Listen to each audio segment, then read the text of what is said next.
Coming up on Hands on Apple, let's take a look at what we need to do if we want to save a web page. Stay tuned. Podcasts you love. From people you trust. This is TWiT.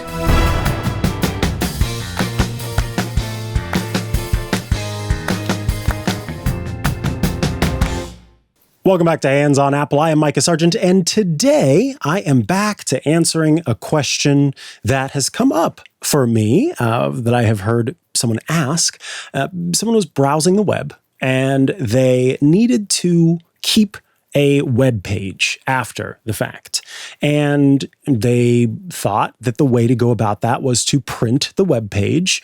And that is certainly one way to do it. But I want to talk about the different ways that Safari makes it easy on macOS to keep track of a web page and to have it in different forms. So let's head over to macOS and take a look. All right, here we are on macOS, and as you can see, I've got the Safari browser open, and let's go to my recent episode of Hands on Tech. Let's say that I was on this page and I wanted to save it for whatever reason, okay? There's one easy way to go about doing so, which is to hold down the Command key, hit the P key, and up pops the printer option. Now, this is where the person said, oh, I would print out the page. Well, if you can see on the left, that's 4 pages that would be printed out. And that's not really necessary. There are easier ways to go about this. So what I would actually recommend is down here in the printer functionality, there's an option that says PDF. If you click on the disclosure triangle to the right of PDF, you can choose Save as PDF. And I'm going to click Open in Preview just so you can see what this would look like. So here is that page, and you can see that the video thumbnail didn't load, that the text is kind of all over the place, and that the links are even farther down, and there's a 4th page that's just kind of odd, right? If we close out of that and we choose File, and remember, we're not doing Command P this time, we're going to File, and we're choosing Export as PDF, then we will save this as Hot Page. And now let's take a look at what Safari generated. I will click on the hot page on the desktop, hit the spacebar to bring up the quick look, and you can see that for one, the thumbnail is showing for the video, and the rest of the page loads like an actual web page. So there is a difference between choosing the print functionality and choosing that export as PDF functionality. Now, that's one way to go about it.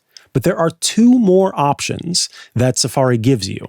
If we go up to File and we choose Save As, underneath the Format option here, we have 3 different ways. First is PNG. That's going to save the entire page in much the way we saw that PDF, but instead as a PNG file, a PNG file, that's an image. And we have 2 other options, Page Source and Web Archive. Page Source, let's show you what that looks like. You can actually see that when you go to save it, the file extension is .html. That is because what Safari is doing is grabbing all of the HTML on this page and saving it out. So now if I select hotpage.html and hit the spacebar, up pops just the HTML for the page. Now, the important thing to understand is that it is just the HTML. So if you're not familiar with these kind of terms, HTML is sort of like the bones of let's go with human, a skeleton. It is the skeleton that says, here's where I need you to layer on the muscle, the fat, and all of the other components. This is the basic structure. But you need things like CSS and JavaScript. CSS is sort of the then skin that gets layered on top, how it looks. And the JavaScript, I suppose, is kind of like a little bit like the brain, or sort of the autonomous functionality of the brain that gives the page the ability to do things on its own. So all of those are needed to properly display the page and look like it does if you go to the browser. But there is one more option for you if you're using Safari. So again, just the skeleton, a PDF of the full page, A PNG of the full page. Now, between those, a PDF is probably going to be better because you'll be able to select the text on the page. Sometimes many of the links will come through with it as well. And so I do find that to be a better method.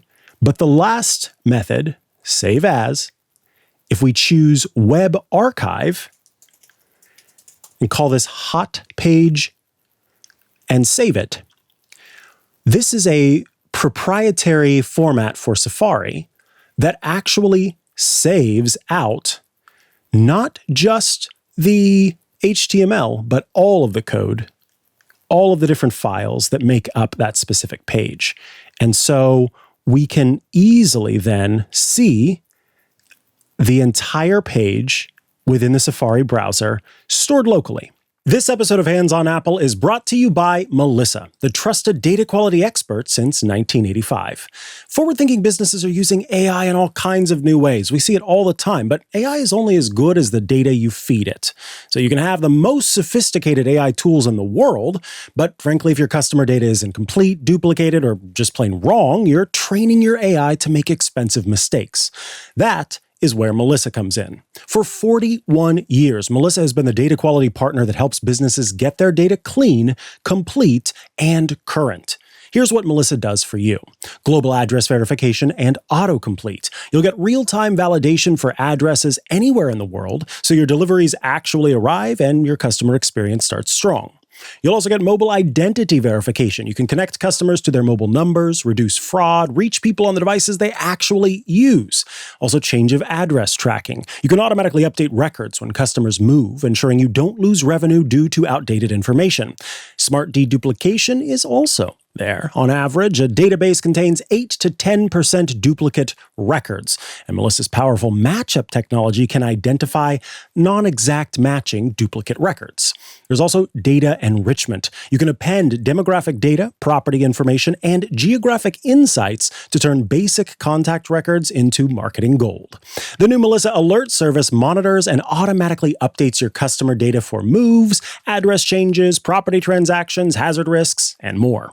Whether you're a small business just getting started or an enterprise managing millions of records, Melissa scales with you. Melissa has easy-to-use apps for Salesforce, Dynamics CRM, Shopify, Stripe, Microsoft Office, Google Docs, and more. Melissa's APIs integrate seamlessly into your existing workflows or custom builds, and Melissa's solutions and services are GDPR and CCPA compliant, FedRAMP and ISO 27001 certified, and meet SOC 2 and HIPAA high-trust standards for information security management. Clean data leads to better marketing ROI, higher customer lifetime value, and AI that works as intended. Get started today with 1,000 records cleaned for free at melissa.com/twit. That's melissa.com/twit. Now, it's important to understand that this is somewhat equivalent to going to the web page, and it does have all of the necessary components, the images, the CSS, the JavaScript, all there in the actual file. So if we look at the size of this hotpage.web archive, you can see this is 6.6 megabytes versus our option here. Actually, let me save it. We will go back and we will choose File and we will choose Save As because we have not saved out the PNG, hotpage.png. And now we can see the file size for that is 4.2 megabytes. Still large, but that's because we're working with a huge web page. And then let's look at the PDF to see the size of that. And so we'll choose Get Info on the PDF. And that's 3.3, so also smaller. And then, of course, you can imagine that the HTML file is going to be even smaller at 55 kilobytes because it does not include the images. So when should you use which? Most of the time, choosing File, if you're trying to save a web page, and going to Export as PDF is going to give you what you want. If you are specifically looking for the sort of trimmed down printer version of a page, that's when you'd want to use the print dialog, File Print or Command P, to pull up a printer-friendly version that you can then save out as a PDF, but it may be missing some of the images. When would you want the HTML? Probably not a lot, but if you know what you're doing, there may be a reason why you're wanting to look at the HTML. Maybe you see something that the person has done on the site that looks cool and you want to see if you can replicate that. That could be a reason why. And then Web Archive is if you're mainly a Safari user and you want to be able to save out and re-access locally different web pages. So that is the answer for how to save out the entirety of a web page rather than simply just taking a screenshot or printing out what ends up being not the entirety of the web page. Folks, that's going to bring us to the end of this episode of Hands on Apple. As always, I invite you to email me, hoa@twit.tv, or you can reach me, Mikah@twit.tv. Love bringing you the show every week. I'll be back again next week with another episode, but until then, goodbye, everybody.